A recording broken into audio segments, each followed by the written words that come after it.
True ఫ్లేవర్స్కి స్వాగతం. శరన్నవరాత్రి 9 రోజులు అమ్మవారిని వివిధ అలంకారాలతో పూజించడం జరుగుతుంది.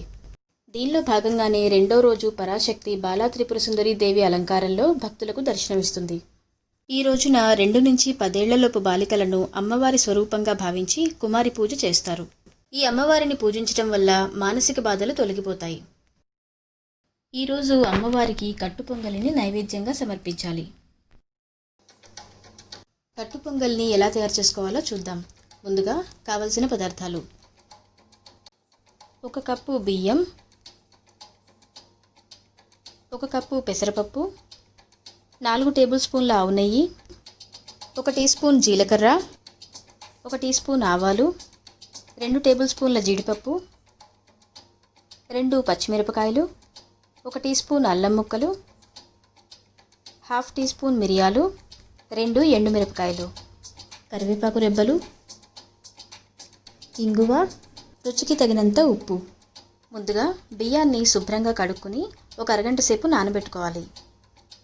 ఒక డ్రై ప్యాన్లో పెసరపప్పును తీసుకుని లో ఫ్లేమ్ మీద ఒక 2-3 నిమిషాలు పచ్చిదనం పోయేంత వరకు వేయించుకోవాలి. వేయించుకున్న పెసరపప్పుని ఒక గిన్నెలోకి తీసుకుని దానికి 4 కప్పులు నీళ్లు యాడ్ చేసి నానబెట్టుకున్న బియ్యాన్ని కూడా అందులో వేసుకుని ఒకసారి కలుపుకోవాలి. దీన్ని స్టవ్ మీద పెట్టుకుని ఉడికించుకోవాలి. కట్టుపొంగలి చేసుకునేటప్పుడు బియ్యాన్ని కుక్కర్లో పెట్టుకోవడం కంటే మనం ముందుగానే నానబెట్టుకున్నాం కాబట్టి ఈ విధంగా డైరెక్ట్గా చేసుకోవడం వల్ల బాగా వస్తుంది. దీనిపై మూత పెట్టుకుని అన్నం మెత్తగా ఉడికేంత వరకు, అంటే సుమారుగా 15 నుంచి 20 నిమిషాల వరకు మీడియం ఫ్లేమ్ మీద ఉడికించుకోవాలి. మధ్య మధ్యలో 1-2 సార్లు కలుపుతూ ఉంటే అడుగంటకుండా ఉంటుంది. ఈలోగా మరో స్టవ్ మీద ప్యాన్లో 4 టేబుల్ స్పూన్ల నెయ్యి తీసుకుని అది కరిగిన తర్వాత అందులో జీడిపప్పు వేసుకుని వేయించుకోవాలి. అవి కొంచెం వేగుతుండగా అల్లం ముక్కలు, మిరియాలని కూడా యాడ్ చేసుకోవాలి. ఇప్పుడు దీనిలో ఆవాలు, జీలకర్ర కూడా వేసుకుందాం. ఇప్పుడు తరిగిన పచ్చిమిరపకాయలు అలాగే ఎండుమిరపకాయలను కూడా యాడ్ చేసుకోవాలి.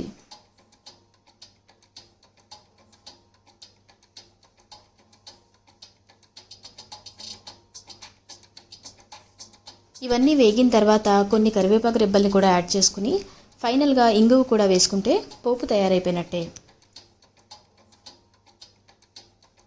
ఈలోగా పెసరపప్పు, బియ్యం కూడా బాగా ఉడికిపోయాయి.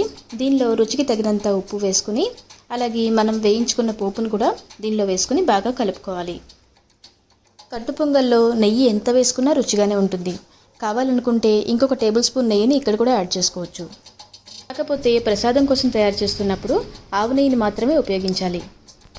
2 నిమిషాల తర్వాత స్టవ్ ఆఫ్ చేసుకుని దించుకుంటే అమ్మవారి నైవేద్యానికి కట్టుపొంగలి సిద్ధమైపోయినట్టే. ఈ విధంగా తయారు చేసుకున్న కట్టుపొంగల్ని అమ్మవారికి శరన్నవరాత్రుల్లో 2వ రోజు నైవేద్యంగా నివేదిస్తారు. ఈ వీడియో మీకు నచ్చినట్లయితే లైక్ చేయండి, షేర్ చేయండి, అలాగే ఫేస్బుక్లో మా పేజ్ని ఫాలో చేయండి. మా ఛానల్ని మీరు ఇంతవరకు సబ్స్క్రైబ్ చేయకపోతే వెంటనే సబ్స్క్రైబ్ చేసుకోండి. మరిన్ని నోటిఫికేషన్స్ కోసం పక్కనే ఉన్న బెల్ ఐకాన్ని ప్రెస్ చేయండి.